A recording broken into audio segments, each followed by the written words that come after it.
नमस्कार दोस्तों, आज हम बात करेंगे बाणसूर के किले के बारे में।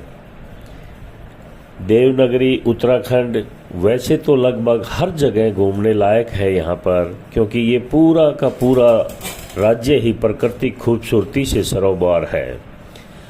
आज हम यहाँ आपको उत्तराखंड के एक ऐसे गांव के बारे में बता रहे हैं जो प्राकृतिक सुंदरता के साथ साथ द्वापर युग की एक बहुत ही महत्वपूर्ण घटना से जुड़ा हुआ है। एक ऐसी जगह जहां भगवान श्री कृष्ण ने अपने पोते को कैद से छुड़ाने के लिए बहुत बड़ा युद्ध किया था, जिस कारण वहां की मिट्टी आज भी लाल है। परेशान मत हो, आपको हम इसके बारे में सब बताएंगे। ये जगह है उत्तराखंड का लोहागढ़, जहां बहने वाली नदी को लोहावती नदी कहा जाता है। लेकिन लोग मानते हैं कि श्री कृष्ण और बाणसूर के बीच भीषण युद्ध में इतनी मौतें हुई थी कि नदी का रंग लहू से लाल हो गया, जिस कारण इसे लहूवती नदी कहा जाता है। यही नाम समय के साथ बदलते हुए लोहावती हो गया। इस नदी के एक तरफ राक्षस बाणसूर का किला है तो दूसरी तरफ उनके पूर्वजों का गांव है। आप जानते हैं राक्षस बाणसूर कौन है? राक्षस बाणसूर भगवान शिव का एक बहुत बड़ा भक्त था और शिव जी इसे बहुत प्रेम करते थे। इस राक्षस का उल्लेख त्रेता युग और द्वापर युग के धार्मिक ग्रंथों के साथ साथ शिव पुराण में भी मिलता है। रावण की राक्षस सेना में एक महाबली योद्धा के रूप में बाणसूर भी शामिल था, जिसने भगवान राम से युद्ध भी किया।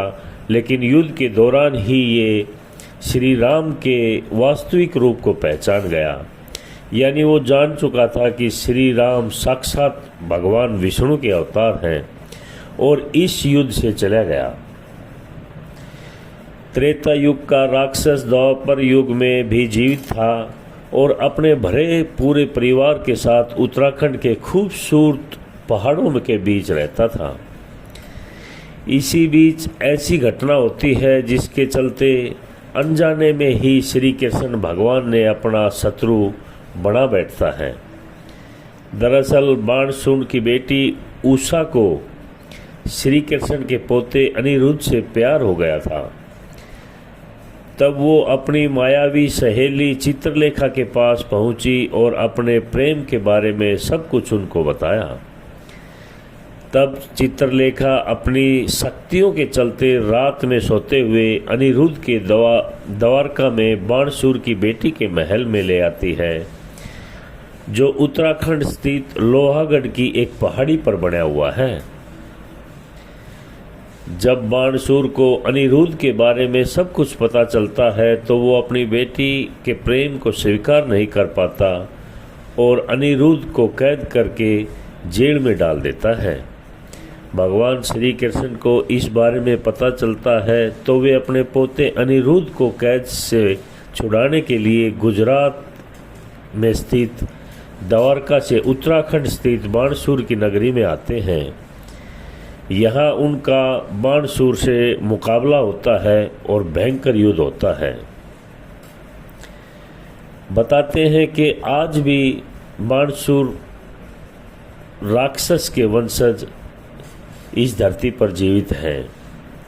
आज भी उत्तराखंड में न केवल बाणसूर के किले की दीवारें मौजूद हैं, बल्कि उसके पूर्वज भी किले के पास में ही स्थित एक गांव में रहते हैं, जिसे लोहाघाट के नाम से जाना जाता है।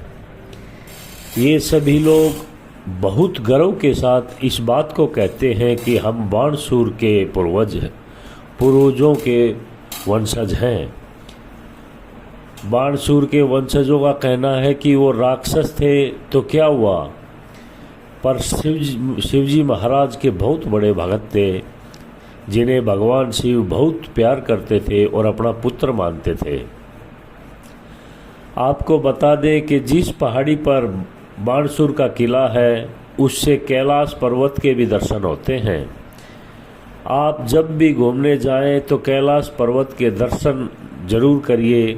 अगर मौसम और किस्मत आपका साथ देगी तो आपको कैलाश पर्वत के दर्शन जरूर होंगे।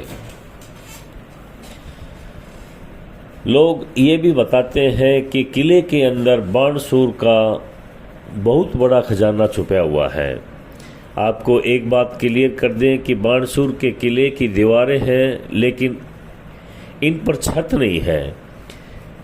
बोलते हैं कि चंद्रवंशी राजाओं ने कई बार किले पर छत बनवाने का प्रयास किया, लेकिन इस किले की छत युद्ध के दौरान शवीय भगवान श्री कृष्ण ने गिराई थी। इसके बाद कभी उसके ऊपर छत टिक ही नहीं पाई।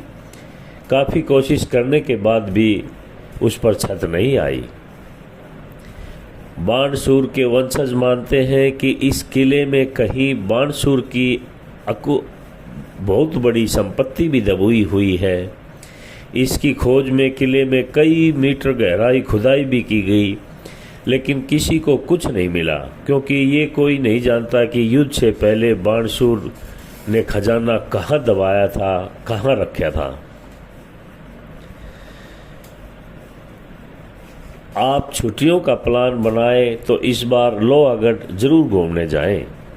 लोहागढ़ उत्तराखंड के चंपावत जिले में स्थित है। यहाँ आप प्राकृतिक खूबसूरती को एंजॉय करते हुए सड़क के रास्ते से भी वहाँ पहुँच सकते हैं।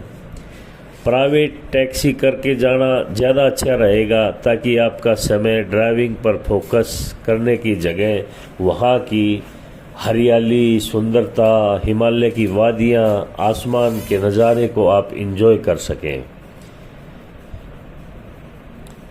ये वीडियो आपको कैसा लगा कमेंट करके ज़रूर बताएं। वीडियो को शेयर और लाइक करें।